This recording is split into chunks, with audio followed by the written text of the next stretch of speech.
Bonjour à tous, j'espère que vous allez bien.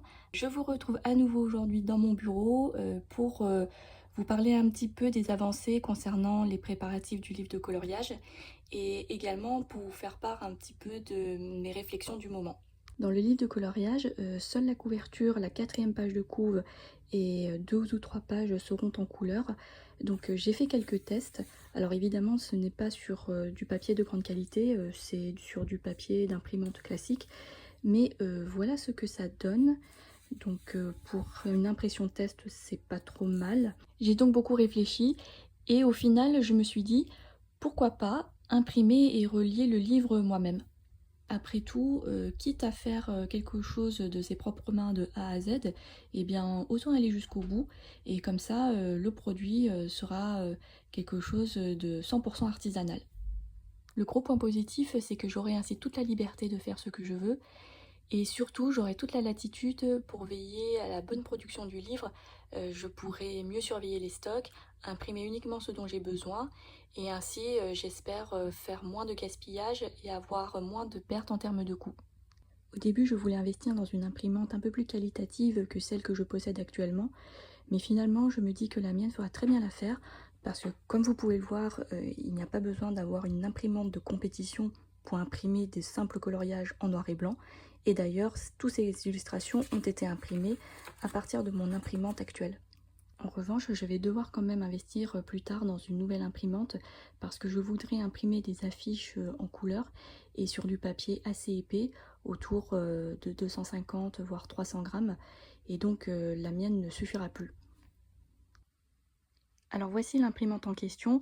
Bon, elle n'a absolument rien d'exceptionnel, hein. Pour les curieux, voici la référence. Mais vraiment, c'est une simple imprimante grand public pour les impressions du quotidien.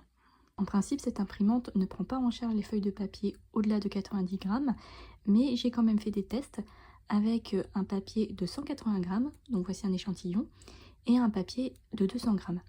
Et je suis contente parce que ça passe. Elle a réussi à imprimer sans faire de bourrage papier. Ensuite, comme vous pouvez le voir, j'ai procédé à quelques tests. Alors ne faites pas attention à ce papier, ce n'est pas ce type de papier que je mettrai dans le cahier de coloriage parce que je ne sais pas si vous allez bien voir, mais il possède un grain assez particulier et il sert plutôt au dessin ou à la peinture.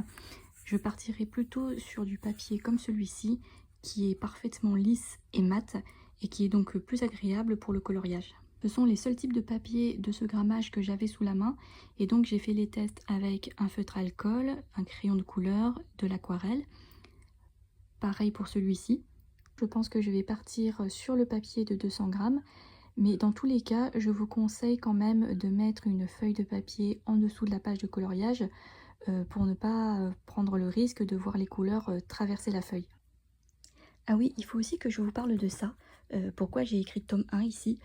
Vous vous souvenez, je vous avais dit que je voulais faire un livre de coloriage avec 30 illustrations à colorier à l'intérieur.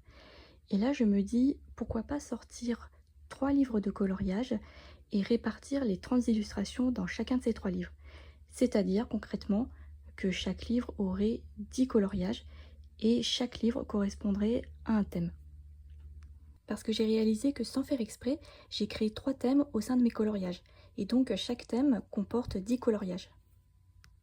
Mais de toute manière, je reste sur l'idée d'un livre composé de 30 coloriages et vous aurez donc tout simplement le choix entre le livre de 30 coloriages ou un livre de 10 coloriages.